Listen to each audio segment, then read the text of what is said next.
Everyone, the problem that we are talking about is parking detection system. And as you know, finding a parking is the main problem in city area. And as you see, many of you probably see the picture that you are looking for a free space for parking. And the right picture shows a lot of parking lots that you can find on Google. But the problem is if you are looking for a free space for this, not parking lots, how to solve this problem? So, as I said, for parking lots, there are three solutions. But the problem that we are focusing on is find the space for street parking. So, the sensor that we use is camera, and these are problems for street parking. As you know, you cannot install camera for every street on the downtown. So the problem is it's expensive if you want to install camera and wireless on downtown area. So the idea is installing camera on the right side of public transportation because it's easy to implement and there is no need for all people to install that. Another advantage is the real-time data can be accessible on Google Maps and there is no need to install hardware. So the method behind this concept is we can install camera on the right side of the bus. So we are sure that the bus can detect the sign P. So after that, it can also measure the distance between sign P and bus. So the car can detect the next car and the following cars as well. So it can also measure the distance between the following cars. So it simply can compare the first distance dp and the following distance do, distance between object and bus. You may ask that what will happen if the object is a building? Okay, if that's a building, you can see do will be greater than dp. So with simple condition, you can ignore other objects. In simulation, we use several boxes as cars during the simulation. So the camera is installed on a moving box on a moving car. So in several simulations, we just picked up one box as a car to see, yes, there is an empty space for parking. So as a result, you can see when we pick up two boxes, you can see there is an empty space for the right side. And at the left picture, you can see I think we picked up, three boxes, and it shows some empty spaces. There are some problems in our simulation. When the objects are reflective, it generates lots of non-data. And when the speed of the sensor on a moving cart is too high in comparison with the size of the object, it cannot even detect the object. And there is a limitation on minimum and maximum range for depth image. For example, for the problem, as I said, for reflective objects, it generates lots of non-data. That's a result for the first problem that, as I said. For the second problem, when the moving cart has a high speed, it cannot even detect the object. You can see that's a straight line, as it's something like a wall, or there is no empty space for this case. So we have some suggestions for this problem, for this idea. So it should be more applicable at night if we want to really use this idea for future. And more effective for non-reflective objects. As I said, reflective objects can generate non-data. And can be developed for adding radar sensors, and it might give better result for if the pulse per second ratio increases. And thank you so much for having this great opportunity for us and giving us for you. Thanks.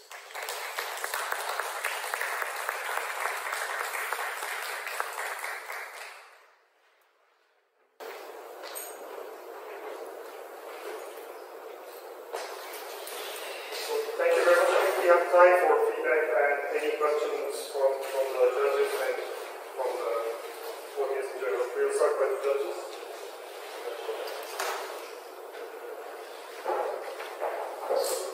I'm curious to know how do you monetize this? Who is the customer? Okay, the customer is any people, because any people who are looking for parking space in downtown, especially in downtown. How do you make money, or how do you even pay for installation? So I think it's idea for city, because as I said, so the public transportation should install that. So it's something for having better city, and the mayor should understand this idea. When people are looking for gathering vote from people, they should understand this idea and give them to people. Yes, it's our future, it's our plan to install these things to have a better life for you. So you glanced quickly over the current sensors that are used, RFID and other ones, and you said these are expensive. But how is it used right now? I mean, and what are you offering different? Is it just cheaper? Is it just a cheaper product, or what exactly? There are some applications you can install on your cell phone to use that. But what will happen, for example, I don't have these kinds of application on my cell phone when I'm looking for parking space, right? So, but every people in this hall, I think, have Google Map. So the idea behind this concept is sharing this information on Google Map, not any application. So you can easily find. But how the current people who are using this idea, like you mentioned RFID, wireless, and so on, how are they doing that? How are they basically observing that there are parking spots and feeding back even through the applications? You're asking about RFID? Yeah, you mentioned RFID, wireless, these are the current systems in the market, right? That's not for street, that's for parking lots. If you want, I can invite my teammate to, yes, Bahareh, if you want, you can come and... Sorry, I don't know if I get your answer, I get your question right or not, but what I found is that, for example, for parking slots, RFIDs are used to measure the cars that are coming into the parking lot, and for measure the cars that are going out of the parking lots, and to measure the vacant capacity of the parking lot. Or even I found that some cameras that are installed in parking lots, or even some other sensors like wireless, these kind of things. But for streets, there are some issues with these kind of instruments, because, for example, for RFID, we know that the scanners why the tags are really cheap. The scanners are really expensive, and the thing is that it's not a long-range instrument. So even for cameras, for these cameras, the sensors that were provided here, the range was around, I think, 250 meters. So we should have in streets, street parkings, we should install lots of these kind of instruments. RFIDs, cameras, or even wireless. And we know that, especially for these kind of cities in Canada, that we have harsh weather sometimes in the winter, we have to have something that is not as much opposed to the environment. That's why we thought maybe it would be more applicable if we just install some kind of some of these sensors on public transportation.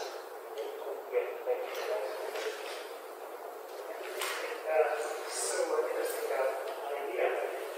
So you mentioned some limitations on, let's say, you described the reflective objects, the high-speed motion. It's better to use these sensors at night. So these are limitations of the sensors that we have used, right? Yeah. So how about if I can ask a technical question for these sensors, the high speed that you said, what is this limit, let's say, where the sensor could not operate? Actually, this was our concern yesterday, so we wanted to know what would be the speed that it will work better, or even from what speed it will generate lots of noises or even non-data. Last night we just had a call, so we didn't have that instrument, or at least I should say that the distance was too short that we couldn't measure the time. So, but the high precision. Yeah, but you know, I think in our opinion, the speed is important in the relation of the size of the object. So for these kind of boxes, maybe the speed of walking is too much. I'm not walking, but more than walking. But for cars which are big instruments, for sure we do not have as much problems as we have with these boxes. But still, as it's measuring time stamp, I think it shouldn't be a difficult job to find the limitation of this speed. Thank you. We have one question on the side. So, with competitors, what, I guess, that would make your system different or competitive in a sense? What would make it better? Yeah. Do you mean that what we have done that make it better, or what other ones can do to make our? Either way. Okay. So what I found right now is that this system is kind of, we have a similar system even in the city of Calgary, but I think it's not on public transportation. It's even for street parking in downtown, but it's not for public transport. It's not installed on public transportation. So what I found in their website is that they are just putting the historical information. They do not have the real-time information. While as the public transportation is going through downtown to most of the time, we hope that by installing these kind of instruments, they would be able to create real-time information rather than the historical information. But in case of improving what we have done, there are lots of things, and that's why we provided the last page of our presentation to say that there are some problems with these kind of sensors, so maybe it would be a good idea to use to add radar sensors as well as these kind of optical and infrared sensors. And I'm not quite sure about these kind of sensors, what we can do, because I think, unfortunately, I wasn't at the presentation when they were explaining about this instrument, but I think they mentioned that the problem with these kind of sensors is that when they come with reflective objects, they make some noises. So maybe they can make some changes. Yeah. How do you let the end user know that there is a parking available, or how are you managing the connectivity of those buses? You did not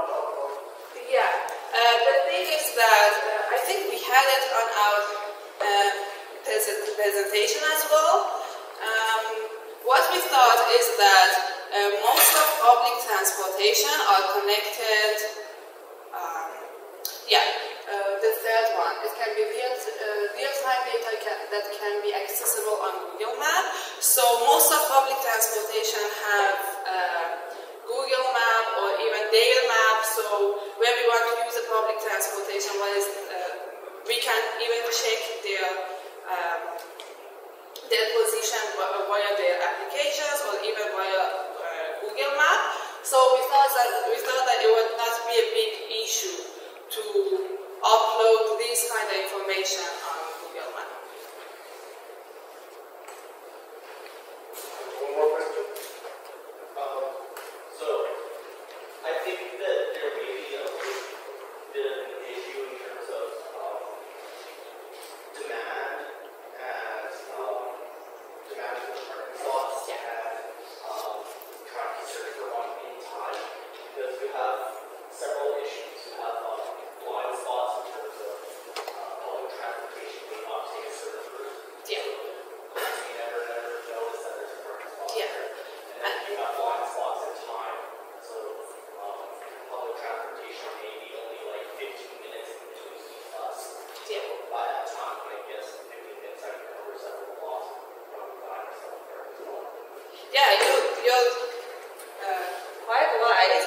But what we thought, that's why we thought that, let's suppose that we thought that there would be lots of problems. First of all, we said that at the beginning that it's much more applicable for downtown area, where most of the streets are covered by a transportation system, and the frequency that the transportation system is going through the streets is too much. So we hope that we can use these kind of instruments. We can install these kind of instruments on buses. But the other thing is that we thought, if we want to use cameras on the streets, if we want to use RFID, and if we want to use GPS, for example, in downtown area they are not applicable as much because we have high-rise buildings, we have lots of areas, so they might not be detectable. They cannot find each other sometimes. Even we do not have a GPS signal in downtown areas. But the other thing is that, as you said, what if the bus is passing through the street and it can find another car which is also passing the street, and it doesn't know if the car is parked or if it's driving. That's why we said that we thought that it might be a good idea to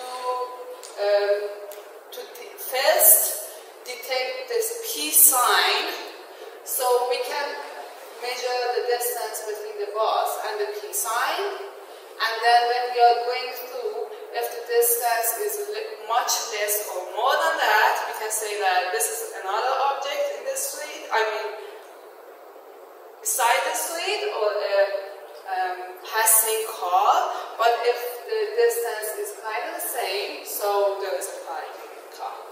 But I think like what I was kind of asking was, buses, usually when I take like a bus route downtown, it's going to receive a bus every 10 minutes.